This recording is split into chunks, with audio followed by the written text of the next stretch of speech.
Welcome to In the News for June 26, 2026. I am Brett Burney from appsandlaw.com. And this is Jeff Richardson from iPhone JD. Brett, today we are recording our 250th podcast, which is pretty cool. 250, yeah. And at the same time, my law firm, Adams and Reese, is celebrating its 75th year. And so although we get together every year, all the partners, just to sort of plan and camaraderie, et cetera. Of course. But this year, as you can see behind me, we are at the beautiful Broadmoor in Colorado Springs, Colorado. So there's mountains, and it's high elevation and lakes, and it is gorgeous. It looks like you're in Italy. Like you've got like an, I mean, that looks amazing there. I mean, so. In fact, we had a meal last night at an Italian restaurant here, it was as good as being in Italy. Well, there you go. So anyway, so I figured I would come outside so that, you could at least see some mountains. If I get to see them, you should get to see them too. What is it? A month ago, you recorded from the beach exactly, in Alabama, I believe, or Mississippi. And now you're in Colorado Springs, or you could be in Florence, Italy. It looks amazing. This is going to be now a habit for you, like recording from outside. And I'm like, bring it on. You've got your host set up. I don't know. I think you posted a picture of it a week or so after we did it, and right? It's the same thing. Like I'm using the iPhone's camera, the back camera, the nice camera to look at me. So my iPhone is connected to Zoom. And I've got this thing called the Rode mic, which I've talked about and I've reviewed on iPhone JD, and to give like a little bit better quality audio. And then you're coming in through my ears. So yeah, it's a great setup. That's great. So. And we'll just wave at the joggers and the walkers behind you. They're looking at like, what is this guy doing? There's some ducks and geese, and there's actually a deer or two walking around the property. So if you see a deer behind me, just say hello. He's a very tame deer. So let's get to the news, because breaking news as of, I think everything of this just landed yesterday, if I'm not mistaken. Maybe people have been talking about this, but Apple's got much more expensive yesterday. And obviously I'm talking about Apple products. Now, to set this up, Jeff, I remember we talked about, was it last week or 2 weeks ago? There was a story, I think in the Wall Street Journal, somebody interviewed Tim Cook, and he said, due to the advancements mostly in AI, he didn't put all the blame at the feet of AI, but mostly it is, with supply chains, with processing chips, with RAM, that specifically, he said the iPhone prices were going to go up. And I just assumed, okay, well, that's going to be, for the fall, right? That we'll see that in September with the iPhone 18. But I did not see this coming yesterday. It's not just the iPhone. To correct you a little bit, Brett, he actually didn't mention what Apple device it would be. We all assumed it was just because of the nature of the announcement. And because we know that all of this AI stuff that's coming in iOS 27 is going to require more memory, where like the iPhones, the iPads are going to require. So I just assumed that that's what he was talking about, and that was going to happen this fall. But go ahead with what you were saying. Well, it happened much sooner than this fall. Yesterday, it wasn't just the iPhone. So to your point, we made the assumption, just because I think everybody, like you said, the way that the interview came out, that's what everybody was just sort of guessing at. Yep. But yesterday, even Apple acknowledged in their press release that they know this is, quote, not welcome news. They knew this was not going to land well, but they increased prices on everything starting immediately. Yeah. As Tim Cook mentioned last week, and then Apple reiterated this week, the memory price increases are completely unprecedented. And for many months now, Apple has just been swallowing it, but they just decided enough is enough. They raised prices everywhere. I mean, the only two things, the board, as I mentioned, that did not get the price increases were the iPhone and the Apple Watch. And as I mentioned in my post today, my personal theory on that is that they're just waiting for the new products to be announced this fall. Of course. Yeah. But I mean, at the same time, they could have done the opposite. They could have raised the iPhone price now. And so that way, when the new iPhone comes out this fall, it would be the exact same price as what it was replacing. I don't know why. And again, isn't that David Sparks's that was David Sparks's theory for the Apple TV. On the Apple TV. Okay, that's right. You linked to that. Because that Apple TV price increase, how much was that? It was a lot. Let's see. I have to find the list here. I mean, it's bad. $70. It went from $129 to $199. The base model Apple TV. Yes, it is. If you consider that as a percentage, and I think the John Gruber did all those percentages, that's a huge percentage increase. And especially because the Apple TV, look, I love my Apple TV, but it is much more expensive than the competing products from, Amazon Fire Sticks and Roku and stuff like that. And so it's already a premium product, and now it's a very much a premium product. At the same time, my guess is most people already have an Apple TV. And so hopefully there will not be many consumers that are affected by this. And I hope that David Sparks is right, that Apple has some new tricks to put into the Apple TV, and we'll see that this fall. And I guess it will be maybe easier to stomach the price David's theory. Right. David's theory is that they went ahead and did increase the price on Apple TV, if I'm correct, right? So that when they release a new Apple TV, that they can, quote, keep the price the same, right? As they always do. Because at the end, after they make a product announcement, it's like, and we're going to keep the price at the way, the price level that we've always kept it at. So he says that they are sort of pre-upping the price on that. Because I think in one of these other links that you linked to, I think this is Dan Barbera, which was an excellent video that he did. He pointed out that there's a price increase on these Apple TVs, but Jeff, these Apple TVs are from like 3-4 years ago, right? They're from 2022. So all of the RAM and the processors are already in those. I mean, obviously, maybe they're making some more right now, but the point is that they probably already have some of that RAM and processors that's an in odd place, ready to go. So it's like, that doesn't make sense on some of these angles. That is definitely an odd one of the entire bunch. I will tell you on the flip side, I mean, a lot of these price increases, the Macintosh, the MacBooks, the iPads, I mean, just within the past week, I've had two people, one of my law partners and somebody I went to college with, reach out to me, both of them saying the same thing, that they were getting new devices for one person. She was getting something for her daughter going to college, and somebody else was getting something for somebody in their family. This is a time where a lot of people are buying Apple devices. And, you and I know that, some things like iPhones are coming out in the fall, so it may not be the best time to buy them traditionally. But when people need a new iPad, or if you need to get a MacBook for your son or daughter to go to college in 2 months, this is the time to get them. And people are, I'm sure, kicking themselves. If they had only purchased it last week, they could have saved $100, 2 days ago, $200. Even just 2 days ago. It's it's definitely unfortunate if you fall into that little hole there. So are we correct? And I think I've got to pull up the Apple press release, the official announcement. Are they mostly saying that I don't want to say blame, but I guess they're blaming it on the fact that everything has gone up, and it may not just be AI. I get it in the process, in the data centers. I actually think it is mostly AI because they're talking about RAM and processing so much memory that the people that make those, they just don't have enough of them. So of course they're going to raise the price of them. And Apple is one of the few companies that typically locks into these long-term contracts. But maybe those contracts are coming to an end, or maybe they have clauses that say that, we'll keep the price steady unless the market price rises by a certain percent. Who knows what the clauses are? But and again, it's not just Apple. As I noted today, all sorts of computer manufacturers, Xboxes, everyone across the board is raising prices because everything nowadays uses memory, right? I mean, that's just the nature of electronics nowadays. Correct. Yeah, you linked to this other story from The Verge. It's a bad time to want a new computer. Apple, Microsoft, and Valve announced some difficult price hikes this week, a sign that this is our new reality, and it is. Now, just quickly going back to the Apple announcement, I think if it was maybe just Microsoft or just some of these others, or maybe, they've already been making some of these announcements, so I've already heard them. But we're talking about Tim Cook here, probably one of the foremost experts on general technology, channels, supply chain, here, supply chains. Yeah. He even says, I think he made a comment, this is the most craziest price differences I've seen in 40 years of doing this. That's what he has been focused on. Again, for one of the most successful technology companies, if it was from somebody else, I would probably not sit up and listen or pay attention as much. But because it comes from Tim Cook with such an amazing reputation for what he's been doing in this area, when he says something like that, Jeff, I pay attention to that.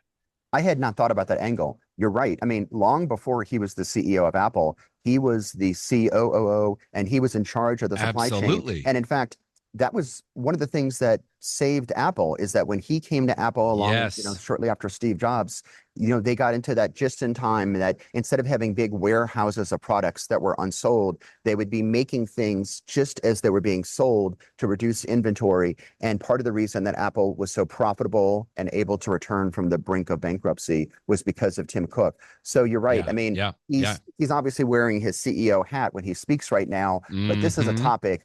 I mean, you have to think that some of the smartest possible people to address this issue at Apple have been addressing it, and they've decided they need to raise prices. The one thing that I don't want to say frustrates me, because it hasn't happened yet, but I guess concerns me is, what goes up must come down. Eventually, memory prices will come down. The question for me is going to be, let's say 2 years from now, there's more supply, memory prices come down. Does Apple keep all these prices there? Does that become the new normal? Or do they decrease prices? Traditionally, Apple does not drop prices. That's why the MacBook Neo was such a big deal, because it was a new product. It wasn't dropping the price on something, but it was a new price point. So we might have to just get used to this, which is a shame. Well, we'll come back to the Neo in just a moment. How about just a quick rundown on this? We've already mentioned some of this. The Apple TV goes up $70. The base level, and these are all base level prices, I might add. Most of the time, I don't recommend most people would buy a base level. Sometimes it's fine, but the point that I'm saying is, a lot of times I tell people, well, you should upgrade this, maybe just a little more RAM. Even that's going to cost you. The base level iPad nothing went up $100. The iPad mini went up $100, and the iPad Air $150. Which is the model that I usually recommend to people, the iPad Correct. Air. So it went up from $599 to $749. Again, base level starting price. The iPad Pro, $200. It goes up from $999 to $1,199. Then the MacBooks, the MacBook Air went up $200. The MacBook Pros, $300 is what you're going to be That's, again, from $1,699 to $1,999. And again, I would recommend to folks, like, you don't get the base level. I think the base level comes maybe with 8 RAM now, maybe 16. I'm not really sure on the Pro, but you're, again, jumping up. The iMac's $200. If you wanted to go high end, the Mac Studio M3 Ultra, that jumped up $1,300, Jeff. That's insane. Now, again, that's for very high-end people that are doing this, not most of the people that are going to be listening to this. But because it started at $4,000, it is now starting at $5,300, which is crazy. And then, this is the closest thing to your heart, I'm sure, Jeff. The Vision Pro, already crazy at $3,500, goes up $200 to $3,700 now, starting price.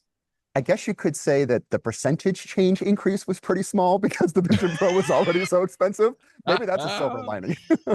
Maybe. Okay, 2 more quick things here on this. You mentioned the MacBook Neo.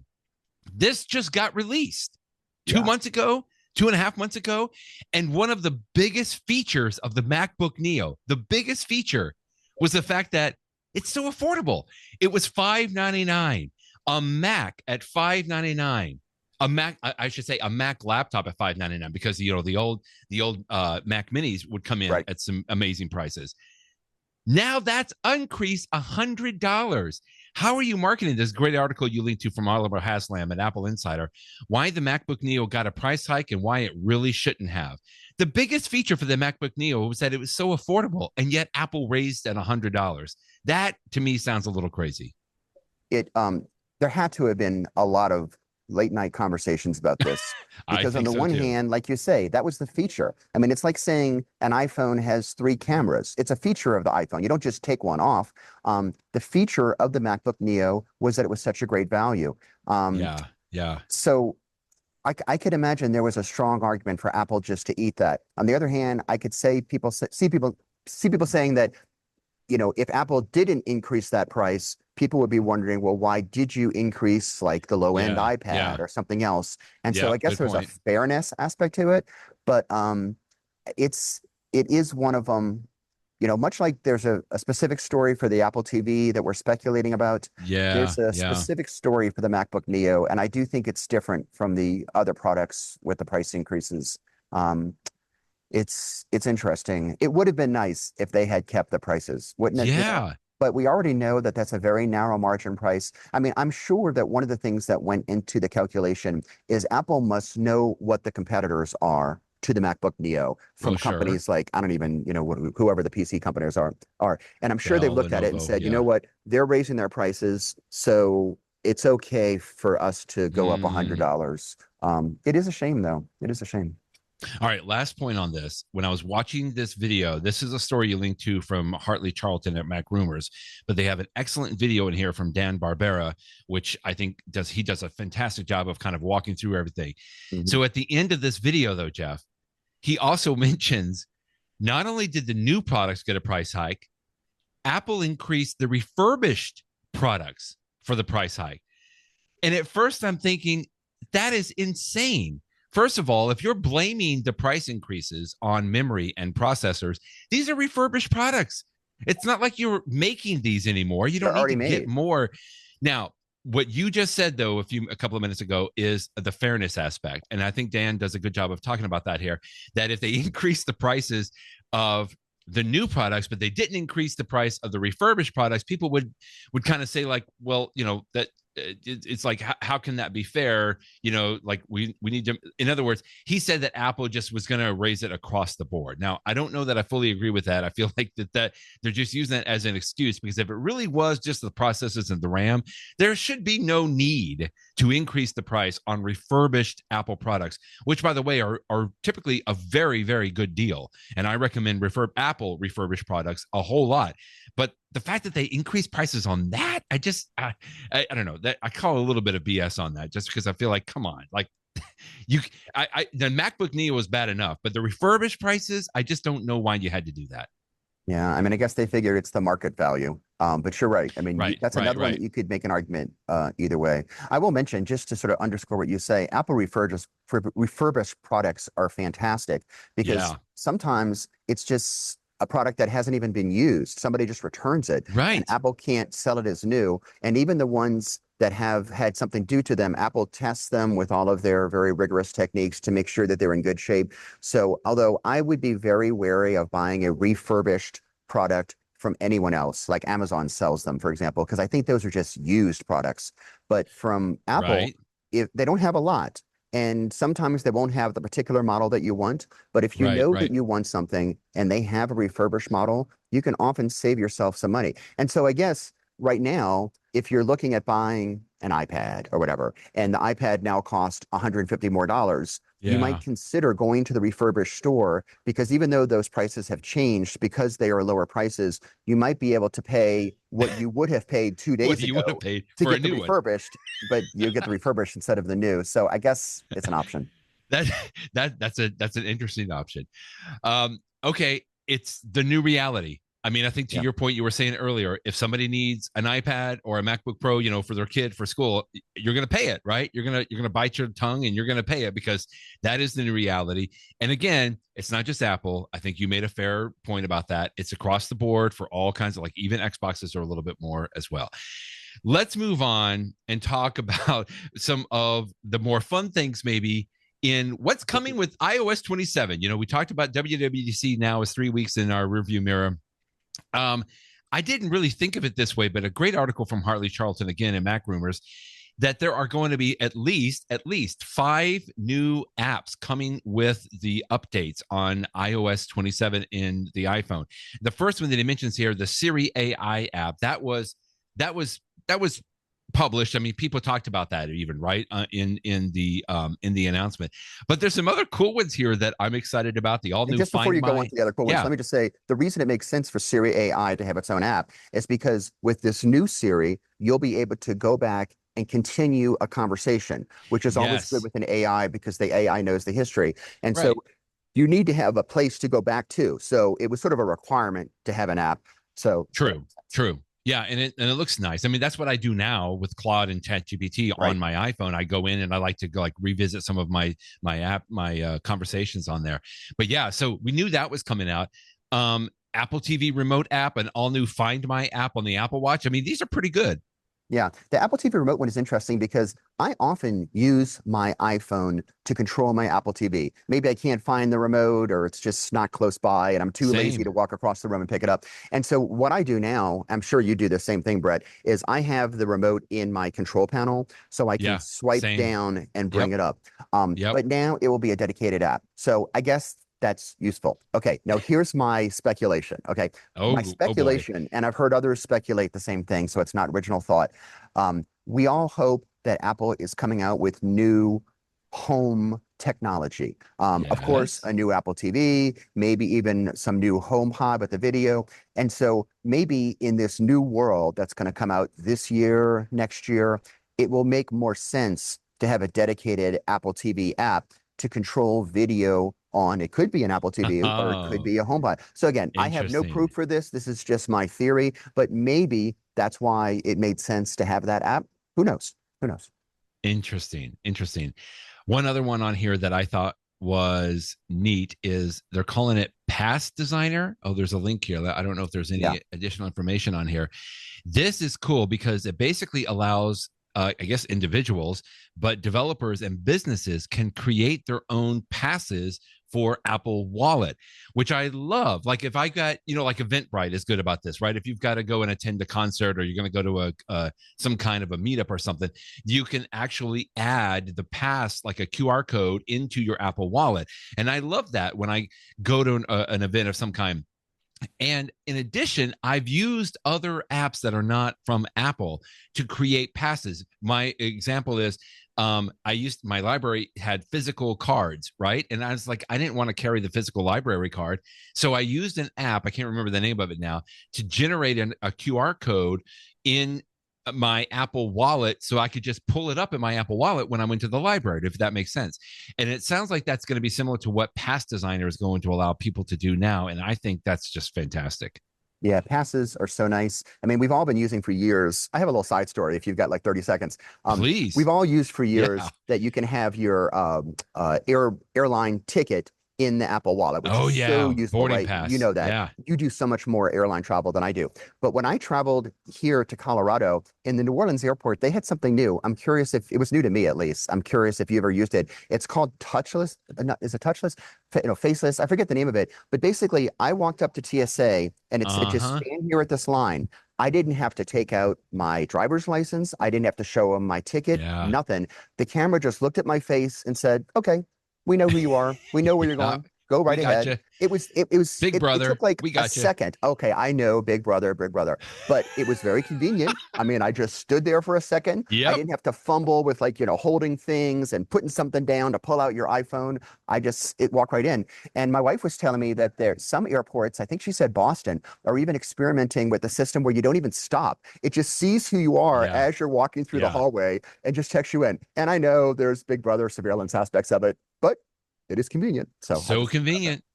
I have this theory quickly that we know how all of this is going to end up from when it comes about AI and technology.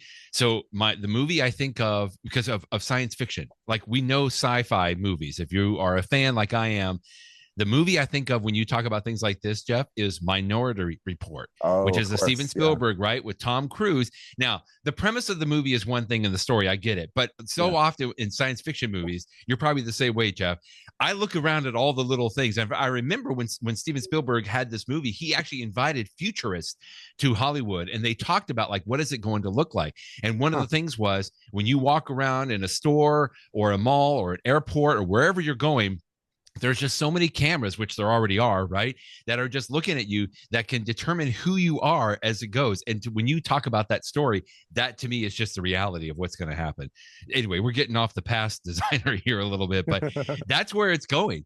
I mean, to the point where, in addition to what you're saying, is that I have both my digital driver's license from Ohio in my Apple Wallet and what did Apple call it here? I think it's just called digital ID. So at the very top of my wallet, I have my digital ID, which is it says passport verified. So we've talked about this several times, because if I go to an airport that actually has the machine that can read that and scan it, I don't even have to have anything. To your point, I don't have to pull anything out. I don't have to do it all. So anyway, it's interesting stuff on there. Okay, we got away from the sort of the new apps, but that's going to be pretty exciting. Talking about the new versions of iOS 27 and even Mac OS, which has been called Golden Gate. I thought this was a neat story from Dan Morin that linked to another interesting blog post, showing us the differences with icons, the way they look today and the way they're going to look with Golden Gate. Now, this is more for the Mac, but I think some of this will bleed over into how the icons look like on the iPhone as well. I actually think it's both Mac and iPhone. Originally, the basic Apple guy talked about Mac, but I think I've seen it confirmed elsewhere, maybe even in Dan's article, that this is also true on the beta for the iPhone, and thus I presume the iPad as well. And they're very subtle changes. I'm glad you're subtle. For anybody watching the video version, or if you're listening to audio, you should go click on the link, because if you just look at the icon, just look at the new icon, you might not notice the change. But then when you compare the old to the new one is, I'm going to see what adjectives you use. I consider them a little crisper, a little brighter, a little bit more vivid. It's like they've got the Kodachrome applied to them or something like that. So how would you describe the difference? The only thing I would say is I can tell that the newer ones are a little bit less glassy. Yes. Right? Because that was the whole thing with liquid glass when it came out. They had this reflection where here, this one shows a little bit better, I think. If you look at this, now this is from the Mac. We don't have, I think they call this the launcher on the Mac side. We don't have that on the iPhone side. But you can immediately see these little squares here, how they have like the shine, because that was sort of the liquid glass effect on there. And it has like a shadow a little bit behind it. And they kind of took that off. They tweaked that just a little bit. I like crisper. I think that's a good way to describe. And it's part of an overall change. I mean, things go through this in life. You have an extreme and then you come back. Last year, the liquid glass was stark, right? I mean, it was a very noticeable change. And this year, in a number of different ways, Apple is dialing it down and also giving you a setting where you can choose to dial it down yourself. And I think it's good. I mean, some people hate liquid glass. I'm okay with it. It was something interesting. Me too. I actually think that where we're going to go this fall, looking at these pictures of what I'm going to have in the future, I think I like this better. So like, I think it's finding a middle ground. It's got the liquid glass, but it's not quite as liquidy, like you say. I like it.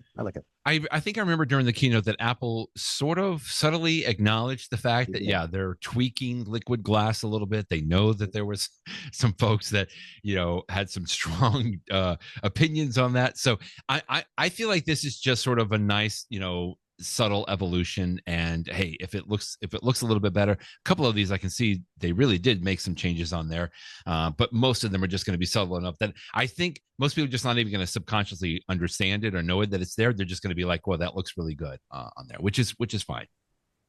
Let's keep talking about some of the changes coming to iOS 27. Our friend Steve Embry, who we've actually had as a guest on the podcast before, had a great article, Apple Intelligence, a new sheriff in town for legal AI. So Steve Embry, as a former lawyer now, I would mostly consider him to be a journalist, a technology journalist, and he's just great at what he does, writing. This is in, I believe it's Above the Law. And he wrote an article. He reached out to me and you, Jeff, to say, hey, can you give a couple of quotes on what's going on with the new Siri? Because he watched the keynote as well, and he talked about it, at least from the lens of what a legal practitioner would be taken away from this. And I just thought it was great. I feel like the premise of his piece here is it's going to be more accessible, and plus it's better than it was going to be from 2 years ago. The way that I look at it is, in this world of AI, we have the consumer AI, like the ChatGPT app, which is incredibly powerful, but also doesn't have like the security that you might want because they might train on what you put in there. And so when I say you, I mean, if you're just being a person, if you're just like trying to pick products to buy on Amazon, it might be fine. On the other hand, if you're a business, especially a business where security is paramount, like being a lawyer, you need to have security. And that's why lawyers have been looking at some of these specialized AI systems that are made for lawyers. Thomson Reuters has it, Lexis, Harvey, Clio, all these companies have their very security conscious systems for lawyers. And it's going to handle all of your documents and all of your pleadings and your contracts and the core work. But then there's this other aspect of, I just use my iPhone. Yes, I use it for my law practice, but it's part of my regular everyday life too. And these AI features, I think it's going to fill the gap, because I would have them turned off if I was at all concerned. Like if suddenly Apple said that everything that's in your mail on your iPhone, we're going to send it up to the cloud, we're going to give it to Google. I would be like, no, no, no, no, I can't do that. It would violate all my attorney-client privilege. But because Apple values privacy so much, it means that the iPhone and the iPad and the other products in the Mac, they're going to be a fantastic complement. I'm not going to use Siri AI on my iPhone to analyze a 20,000 page appellate record. That's not what it's made for. But I will use it to say, hey, I'm going to this meeting, what floor do I go to? What's the address? Or what was so-and-so talking about? Or something, those easy little things, much like if you had like this little, real world assistant, a person that knew, like a secretary, someone that knew your calendar, and you might just ask them a question and they're like, oh yeah, that's such and such. Siri will be able to do that and do it in a private way, which is why I think it's going to be useful for everybody, but especially nice for attorneys. And it's only a couple of months away. I'm so excited. And I think that last part is the key there, because the fact that I want to be able to ask and make queries against like my calendar, or maybe even my contacts, like the person I might be going to visit, they want me to keep it confidential that this is my client, kind of a thing, right? And so the idea that I can still query something on my iPhone, but have that confidence level that it will remain private, that's the key. Even though, as Stephen talks about here, Apple is not a legal technology provider, so why should we trust it? To your point about, having something like Harvey or Clio, but the fact that it does access still some very personal information, and some of that can be, there's like some overlap there between the confidentiality stuff. So yeah, good points on that. Let's stay with security just for a little bit, because you had another story today from the Wirecutter, New York Times, 4 iPhone security settings that you should turn on right now. I kind of just skimmed this article, Jeff, but some of this I know we have talked about many times in the past, you and I, with setting up multi-factor authentication, making sure you've got your Face ID on there, even to the extent of making sure there's 2-factor authentication for your iCloud account. In addition to that, right? So if somebody gets into your phone, you want to make sure that they can't easily access your iCloud account and make some of those changes. We've covered some pretty scary stories in the past on there, but this is a good article, not too long. I'll make sure that it's linked in the show notes for people to read through it. One that jumped out at me, Brett, is to decide what notifications you want to have appear on the face of your iPhone. Because there's the idea that, if it's an email and if it shows a preview of the email and that's a confidential email and your phone is just sitting there on a table, somebody looking over your shoulder or walking by might see that. And, goodness gracious, if it was something truly confidential that they learned, that would be a breach of the confidentiality. I personally don't have my emails show up on the face of my iPhone for that very reason. I do have text show up because for me personally, I never really text work stuff. I text friends and family members. And so, if somebody walks by and happens to see that my daughter has a question about, can I borrow the car tonight or something like that, that's nothing, that's fine. But it's a good point that you should think about what is going to show up on the face of your iPhone, because that is a potential security leak, right? Yeah. The only thing I was just going to say is in mail, I'm kind of the same way. I don't have a lot of my mail messages show up in notifications, but since I have multiple mail accounts, for like 1 or 2 more personal mail accounts, I will turn it on, if that makes sense, right? So you can even customize it that much. That's what I was looking at here when you were talking on there. But yeah, good practices on there. I'm going to call him our good friend Glenn Fleischman, even though I don't know if either of us have met him. I just feel like I would have a nice cup of coffee with him. Glenn Fleischman wrote about how to download maps. He writes for 6 Colors now, which is great. And I thought this was just some good stories about when he was driving with his young kids and they went off the main road, and most of us would think, okay, well, the GPS map will just reroute, right? It's going to reroute. It's not a problem. But before, and you and I remember these days when we were young, Jeff, before you had GPS to reroute you, you actually had to open up an atlas or a paper map, and you had to stop, pull off the side of the road and figure out where you were. How did we make that turn? How do we backtrack? Just good stuff like this. And you would think we've got it covered today, except there are times when you may not have a good cell signal, or even if you do, you may still want to have that confidence level that you can access the map even without cellular. And that's what Glenn goes into here, how to download maps or even just sections of maps, right? So if you know you're going, he's got an example here of Berlin. You can download the entire Berlin, city map so that you can still access it even if you're not connected to Wi-Fi or have cellular. And you can do this both in Apple Maps and in Google Maps.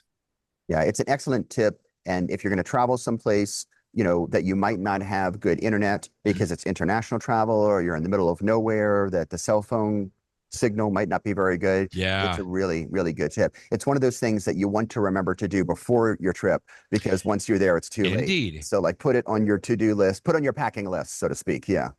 That's a great point. And, it will tell you, and he says in here, I think somewhere, that it does take some room on your phone, not a lot, but it could be anywhere from 200, like this one here for Seattle is 250 megabytes, not that big. Could be 500 megabytes, could be a gig. So just know that sometimes that you might want to go and take it off.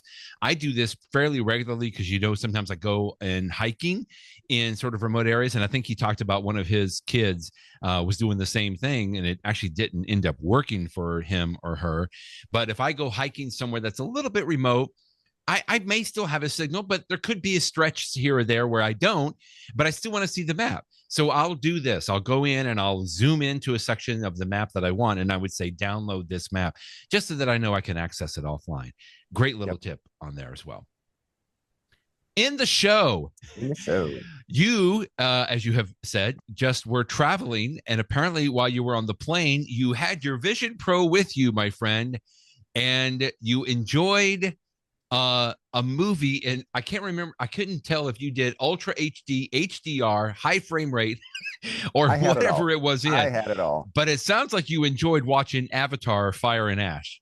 Yeah, I only started the movie, but I had a very long flight. I had some downtime. I did some work on the plane, but you get to the point where you've done all your emails, everything's caught up, and I'm just sitting there. And I decided to bring my Vision Pro with me. I don't always bring it with when I travel, but I tell you, it was the point of the link today is the Reddit thread that I linked to talked about how there are some movies that they have incredible, very high quality versions. Most of them are on the Disney Plus. Disney does a fantastic job. They do a good job. And this one happened to be a 3D movie as well, but they just look fantastic. They're going to look fantastic on your home TV, but on a Vision Pro, which have these incredible OLED screens that are so close to your eye, it's unbelievable. So I thought it was just an interesting juxtaposition. Watching a movie in a plane traditionally is one of the worst experiences, right? Because you're looking at your little iPhone or your computer screen, or maybe the thing on the back of the headrest in front of you that might not even work. If it works. If it works. And yet here I am. I've got my Vision Pro on, so of course I look a little geeky,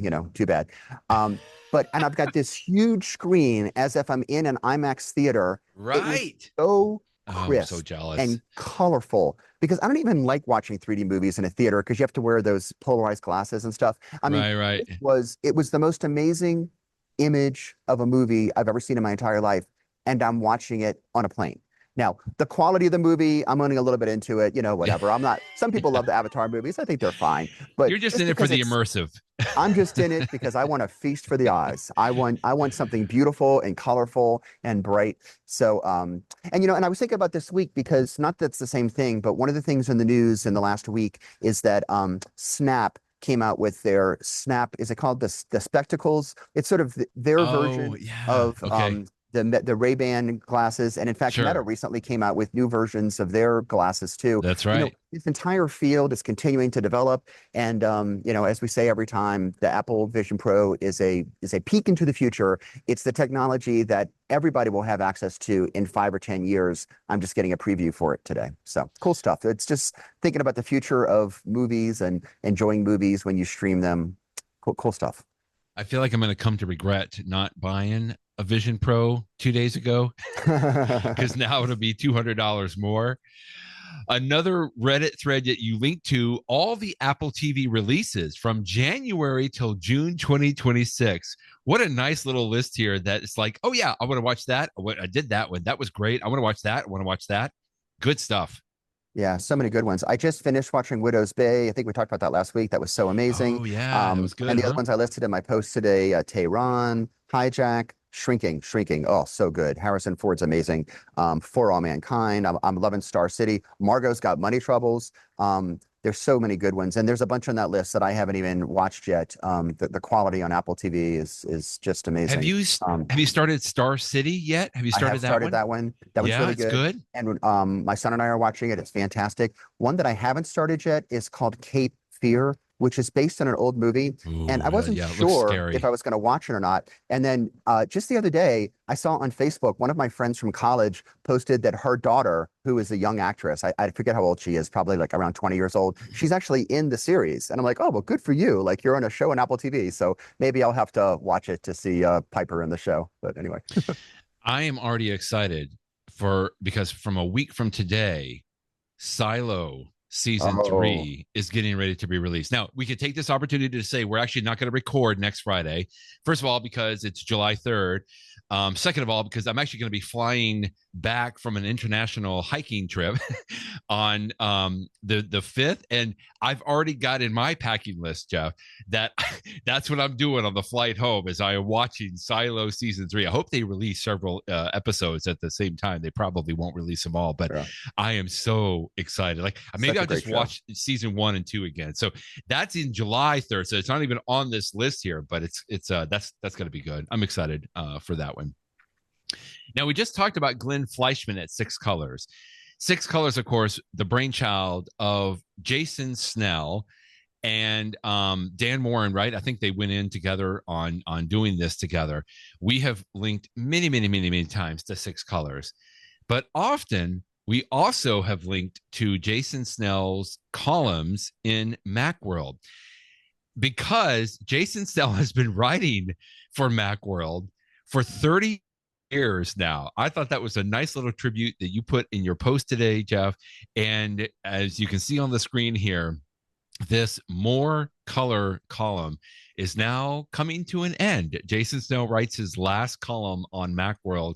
And I would say that I'm going to miss, other than the fact that I so enjoy his Six Colors. Like I feel like he's got a little bit more editorial personal freedom at sixcolors.com. And so it's like, okay, this is sad and it's nice. It's an end of an era, as he talks about. But it was great to read this. He has even a picture here, doesn't he, of when, in 2001, he's sitting in, I guess this had to be the Moscone Center, right? It was San Francisco. This is the iPod launch in 2001. And there he is. Look how young he is. It's great.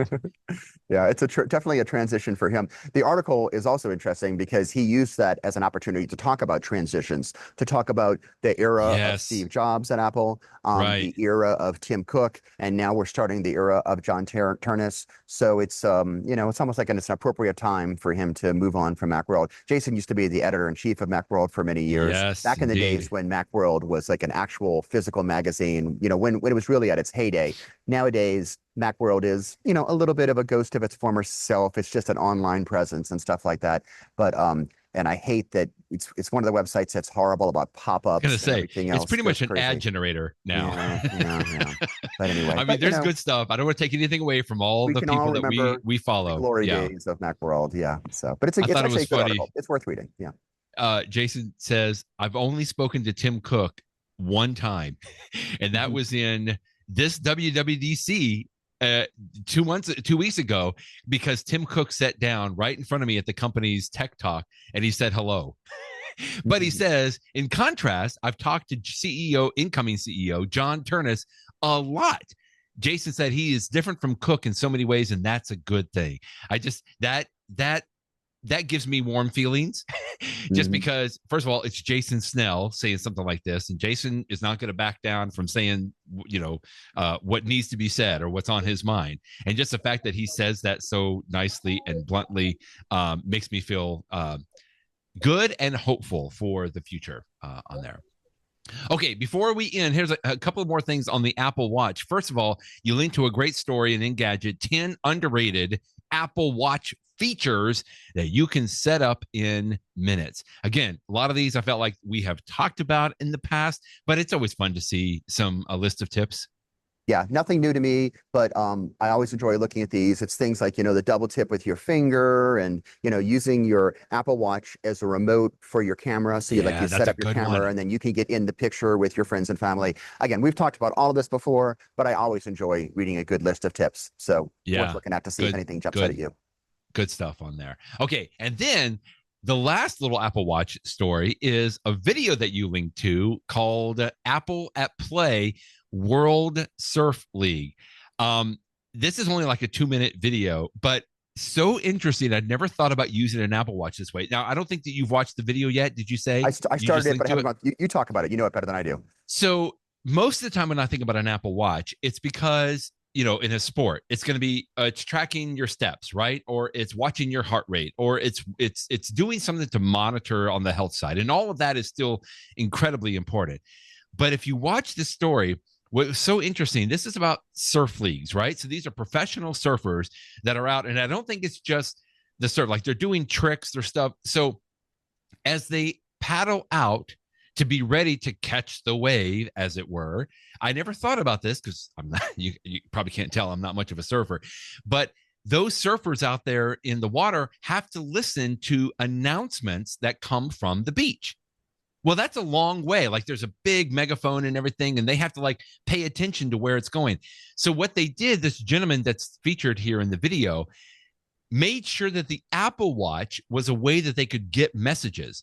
So they show how he sets it up. It's not really tracking. I'm sure the Apple Watch is also tracking things at the same time. But basically, it's sending announcements to the surfers that are way out in the water so they don't have to try to listen for all the announcements. There's noise and waves crashing and all kinds of stuff like that. So if it's their time to start, or if they've got, 5 minutes left for their tricks or whatever that they're doing, I don't know too much about that, but it shows up on their Apple Watch. So instead of having to pay attention so hard, they just now get all of these messages and this information on their Apple Watch. And as the surfers out there, you can just, when you watch the video, you'll see, they just think it's amazing. Like, this is great. They love having access to this information on their wrist. So I just like that little bit of a twist there within the Apple Watch. Whereas, yes, for most sports, it's tracking things. But in this case, it's really a communication tool. And they show in the video that the people on the beach are tapping an iPad to send a message, or here it's, start or stop, or you've got this much time left, or here's the score, your recent score, that kind of a stuff. Just really cool little application for that. Yeah. The Apple Watch is not as sophisticated as the iPhone or the Mac or the iPad, but there are just so many ways that it's just so useful. And I just love the Apple Watch. What a great product. I know. Continue to enjoy it so much. In the know. Here may be the most important website that you're going to see today, Jeff. Okay. I found this the other day. This is called, I don't even know if it's called anything. I call it Splitting Your Firewood. So this is it. Here's my tag for pulling it in the news. It works just great on an iPad.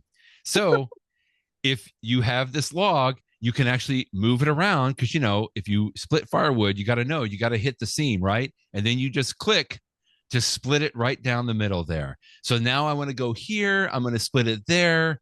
I'll turn this around. I can split it there. And when you get small enough, wait for it, Jeff.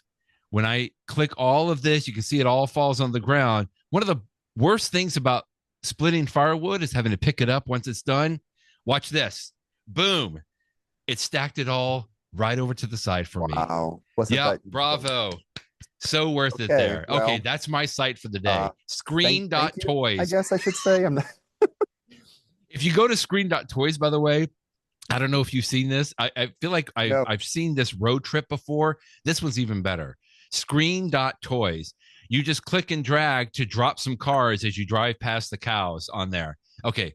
This is very important stuff, Jeff, and I just wanted to make sure that I would love for you to also, on the plane ride back, go to screen.toys on your Vision Pro and tell me if it's even better on that. There you go. Well, what a wonderful public service announcement. Thank you for your service, Mr. Bernie. Anytime. You and I have been talking for the last few months about Apple Watch tips. We talked about it just a few minutes ago. Yes. And one of the things we talked about a few months ago was how useful it is that you can just put your Apple Watch close to your mouth and say one or two words. And you don't have to say the hey, you don't have to say the SIRI word. It just what you want and do it. And ever since you and I talked about this, I think I first discovered it from a post from David Pogue we were talking about a couple months ago. But I'm just using it so much. I mean, like the one I did not too long ago was the flashlight. Yeah. I just, put my Apple Watch close to my mouth, just say the word flashlight, and it turns it into a flashlight. And I'm walking around my house at night and it's dark. One of the folks that we know, in fact, he sat and had dinner with us when we were at ABA Tech Show in Chicago. Yeah. New Orleans attorney Jim Neesett. He said, I was listening to the podcast and I heard y'all talk about it. And he said that one that he found that he really likes is that you can raise your Apple Watch and you can just say to start a workout. And he said it works with, running workouts, a walk. He said it works with yoga. And I'm like, oh, that's a great tip too. So like, sometimes I'll get in the treadmill and I just want to start. So just, do it, start, say the magic words. And it's a very quick way. You don't have to like be fiddly with pressing the buttons and everything else. So it's, yet another example of these really useful things that you can do just by putting your Apple Watch close to your mouth, saying a few words, and it instantly starts it. This one for starting a workout. I love these tips. If anyone has other things they've discovered, I would love to hear about them too, because it just makes it so much more efficient, so much more useful. I'm such a big fan. So thank you, Jim, for sending in that tip. I love it. I love it. I feel so embarrassed that I haven't been using this more, Jeff. It's Brett. like, come on, of all people, we should know this. But since we talked about this a few weeks ago, whenever it was, I've been doing it like that's how I start a timer, as opposed to pulling it up, tapping the timer, and scrolling up and finding the amount of time that I want. But I didn't even think about this. When I begin a workout, I go to my Apple Watch, I tap workout, I say outdoor run. So I have to tap that one. And then I have it apparently to where it doesn't start automatically. So I have to swipe to the right and hit the start button to start the workout. So thank you, Jim. I'm going to try this because I can just now lift or raise to speak, I think is what Apple calls it, that I can say start this workout and it should start immediately as opposed to me having to tap. It saves me like 3 or 4 taps. I like that. I think that's great. That's really neat. I appreciate that. Well, my friend, I know you are busy and you've got to go around to Colorado Springs and otherwise known as Colorado Springs, Italy. Have a good day. Safe travels for all the things that you do. We will not talk next week because next week will be July 3rd. Obviously, the 4th of July is a big holiday in the United States, so we're going to take off for that. So we'll talk with you in 2 weeks, Jeff. See you in 2 weeks, Brett. Bye-bye, everybody.